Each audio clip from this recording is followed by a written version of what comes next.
here, coming with a video today about,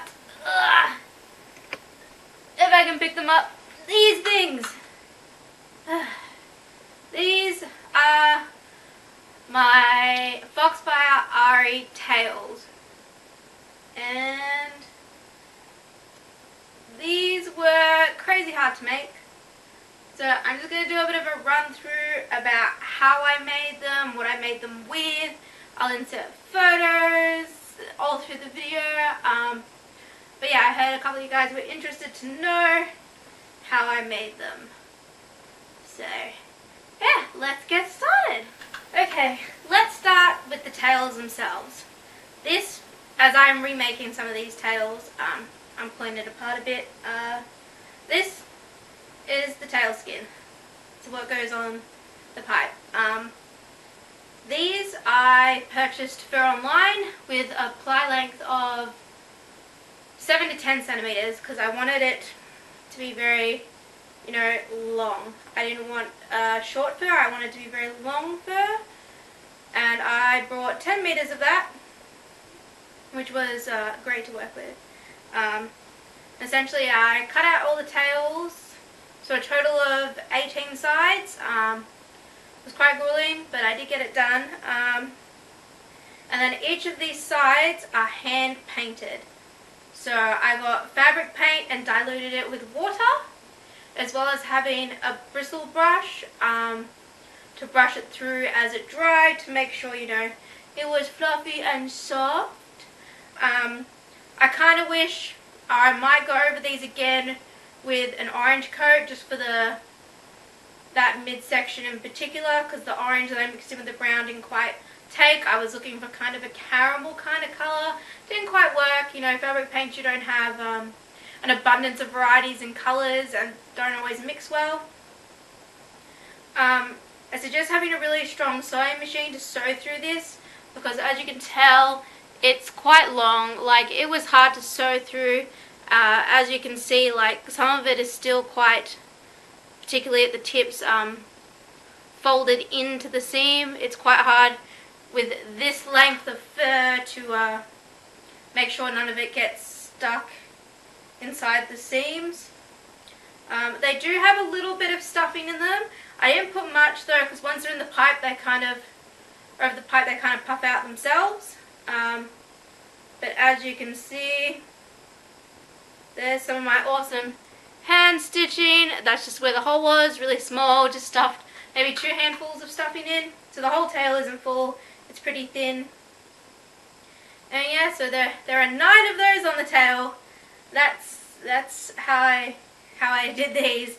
I'd probably say painting them was the hardest part, because I was in my garage on the floor painting them, and I could only paint like maybe 4 sides at a time before, like, it was really painful having to lean over. I have a couple of back issues. It was quite painful to lean over and have to paint them all. I think I was spending like 8 hours a day just to get like 4 sides done, because like it's really tedious. You want to make sure it's blended really well in like these sections.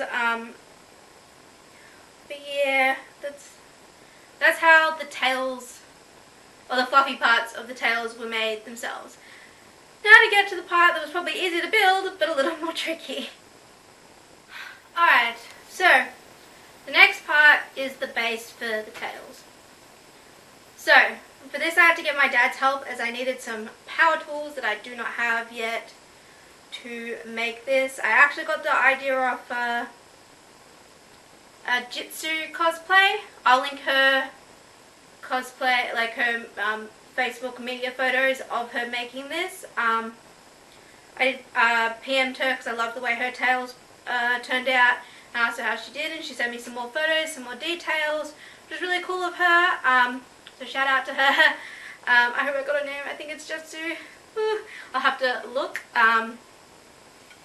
But this is what it looks like. Ooh. So these are the poles that the tails are on. They are a gas pipe. And they were over 1 meter in length, but yes. They are a gas pipe. I found these in like along the aisles of Bunnings. Yeah, they're a flexible, bendable gas pipe. As you can see, I can just bend them to what I want, which is really helpful for photo shoots and stuff, because like while I was walking inside the convention, this was PAX 2015, I could fold them and like sort of have them up behind me where they weren't really in the way. Or when I wanted to do a photo shoot, I had a friend help me out to bend them out into shape, into position, which was super awesome. I like that they're flexible. And yeah, they're really light too. They're not actually that heavy. Now, let's talk about this board. This is what it looks like.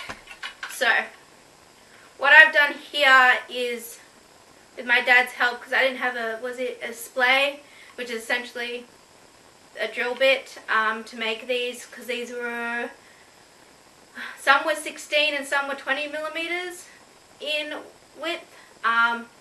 Essentially what we've done is we've drilled the holes into the pattern or how I wanted the tails to be, and then we've nailed them in so they're actually like attached. This piece of wood we found in just the scrap thing at Bunnings, because we needed a piece that was quite thin and not too expensive. I'm pretty sure it's just a piece of pine. And that's what we did, and then we sanded it obviously. Now that I've done this cosplay, I'll be honest, it kind of fell apart. This was what was strapping it on my back. This. So, this foam part was on my back to pad me and protect me from these sharp, because this is quite sharp, that these are sticking out and stuff, and that it's been split, because they do have aluminium lining in them with the plastic and with plastic on the inside and silicone on the outside. And essentially what happened while I was wearing them, I was sadly only able to wear this cosplay for probably about 4 hours before it was just too painful. And essentially what happened is this ripped because this wasn't good enough. Like I used contact adhesive, concrete adhesive, the really strong wood glue to stick it onto here, as well as some hot glue. And it did stick for the most part, but like I was just able to rip this off as I was pulling this apart, to be honest. And this is the part I want to redo of the tails, because I ended up having a corner digging into me quite severely, which was quite painful. So ideally what I would like to do is I plan on resanding this piece. Obviously I can't go over these are metal, it's going to spark, it's not going to end well, but I am going to start sand around the edges and the corners and that so they're smooth and rounded, and that way they're not going to like dig in quite as much, as well as work on this, which was how they were strapped around. So I had one strip under here and then one just above my hips. And I ended up not even, like I had tested it the night before to make sure it was tight enough to stay up, but the reality was it wasn't. I wasn't able to tighten them on the day.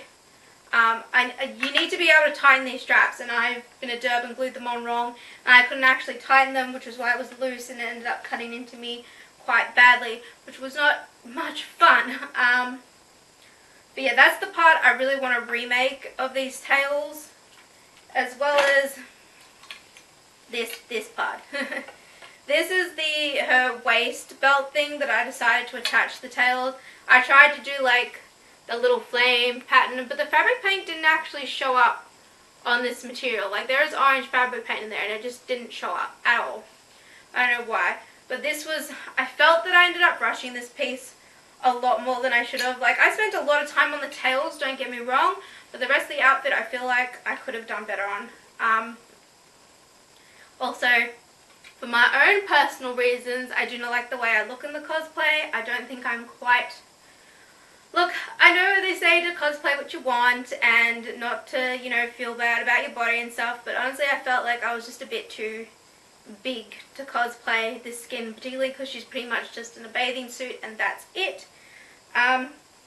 She does have these other decorative pieces. She has like a roping around the belt as well, which is what I ended up using these. These are just what are they? They're curtain things for the curtains. And I got 2 of these just from Spotlight for like $2 each in gold, and they were really cheap. She also has like a little tassel thing hanging down. I rushed this very, very much, and initially the plan was to actually brush this out properly so like it'd be fluffy and together. And I like quickly just painted some foam. It did alright for the day, but it's definitely another piece I would remake. But yeah, that's essentially how I made my Foxfire tails. Yeah, I think for first go they tried out. They were my first major prop, to be honest. So yeah, and I'll insert pictures through this video so you guys can see, as well as link to the progress folder of my Facebook page so you guys can check out more there. If you guys have any questions, feel free to ask, you know, comments below, send me a message on my Facebook, you know, feel free to do any of that stuff. But yeah, these tails are really hard, and I am proud of what I made. But I feel like with your props, when you make props, make sure you take the time to make them properly. Particularly something like this that ends up resting on your back, because like the items in this itself does not feel so heavy, but once I had it on my back, and if it was not sitting perfectly on my back, it felt like it was like 10 kilos over like probably the 5 it actually is. And yeah, it was really hard. But yeah, that's essentially what happened with my tails, and that's how I made them. I hope you guys enjoyed this. I'll link a full body shot of my Ahri at the end of this, and thanks for tuning in, guys. I hope you enjoyed this. If you would like a tutorial when I decide to remake this section of the tails, please let me know. And yeah, so catch you guys next time. Bye!